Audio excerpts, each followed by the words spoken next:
Hello दोस्तों, कैसे आप सब? कैसा है मेरा यूट्यूब परिवार? मैं advocate Shadab Mansoor, district court Haridwar Uttarakhand से।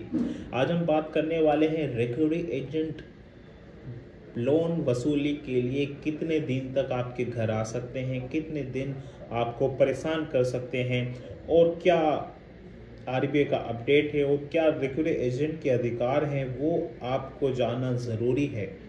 अगर आप मेरे चैनल पे नए हैं तो उसको सब्सक्राइब कर दीजिए, बेल आइकन को ऑन कर दीजिए, जिससे वीडियो का नोटिफिकेशन आपके वीडियो के स्क्रीन पर आ जाए।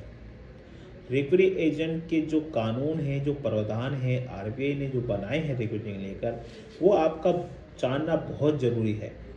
जो लोन डिफ़ॉल्ट कर चुके हैं और जो करने वाले हैं उनके लिए तो बहुत ही आवश्यकता है इसको जानना। इसलिए वीडियो को बिल्कुल स्किप ना करिए, ये आपके फ़ायदेमंद की बात हो सकती है और आपको कहीं ना कहीं इसका फ़ायदा मिल सकता है। क्योंकि मेरा काम सिर्फ आपको इन्फॉर्मेशंस देना होता है लोन के बारे में कि क्या कानून होते हैं लोन के, क्या आरबीआई की अपडेट्स होती है, क्या गाइडलाइंस होती है, क्या प्रावधान होता है, जिससे कि आपका कोई भी फ़ायदा ना उठा सके। कैसे हम पता करते हैं कि रिकवरी एजेंट कब आएंगे, कितने दिन आएंगे, कितने दिन से बाद नहीं आएंगे, और कौन आ सकता है और कौन नहीं आएगा, आज इसी टॉपिक पर बात कर रहे हैं। अगर कोई लोन लेता है और लोन डिफ़ॉल्ट हो जाता है, पहले महीने की ईएमआई लोन डिफ़ॉल्ट हो गई है, तो 1 महीने के बाद आपके पास रिकवरी एजेंट नहीं आएंगे, ना ही कॉल्स आएंगे। मगर जैसे ही दूसरा महीना लग जाएगा तो आपके पास कॉल्स आना स्टार्ट हो जाएंगी, जिससे रिकवरी एजेंट आपसे प्यार से और बड़ी ही आराम से बात करेंगे और आपको बताएंगे कि सर आपका ड्यू चल रहा है इतना और आप इसे कब पे करने वाले हैं। जैसे ही 2 महीने की ईएमआई बाउंस हो जाती है तो रिकवरी एजेंट की कॉल्स आना स्टार्ट हो जाती है रेगुलरली, और उनका बिहेवियर भी चेंज हो जाएगा।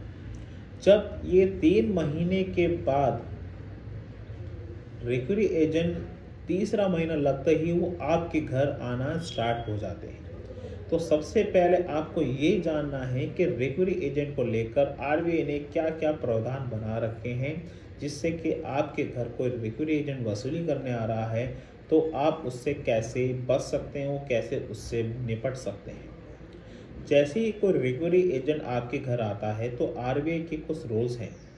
पहला रूल ये है कि रिकवरी एजेंट कोई भी सुबह 7 बजे से लेकर शाम के 7 के बीच आ सकता है, ना कि उससे पहले और ना ही उसके बाद आ सकता है। ये आपका ज़रूरी है कि कोई शाम के 7 बजे आप घर नहीं आ सकता है। ये आरबीआई का रूल्स है। दूसरा रूल्स होता है कि आप रिकवरी एजेंट जब आपके घर आए तो उसके पास डीआर का सर्टिफिकेट होना चाहिए, वो सर्टिफाइड होना चाहिए डेब्ट उस कलेक्शन से जो रिकवरी एजेंट एजेंसी होती है। अगर उसके पास आई कार्ड होना चाहिए, अगर वो भी नहीं है तो मान लीजिए कि वो फर्जी है, आप उसकी कंप्लेंट अपने नई पुलिस स्टेशन में कर सकते हैं। दूसरा, क्या रिकवरी एजेंट को ऑथराइज लेटर होना चाहिए या होम विजिट लेटर होना चाहिए। जिस बैंक का लोन है, जिस कंपनी का लोन है, उसका ऑथराइज लेटर होना चाहिए घर जाने का, होम विजिट करने का, बहुत ज़रूरी होती है। और एक महत्वपूर्ण कह रहा हूँ कि अगर बैंक से कोई आदमी आ रहा है तो उसे कोई भी ज़रूरत नहीं होती है ऑथराइज लेटर की, क्योंकि वो बैंक का खुद है, सिर्फ उसके पास कार्ड होना चाहिए, तभी वो घर आपके आ सकते हैं। और तीसरा कि रिकवरी एजेंट कोई भी आपके साथ मिसबिहेवियर या कोई भी बदतमीजी से बात नहीं कर सकता है, या वो बैंक का हो या कोई रिकवरी एजेंट का हो।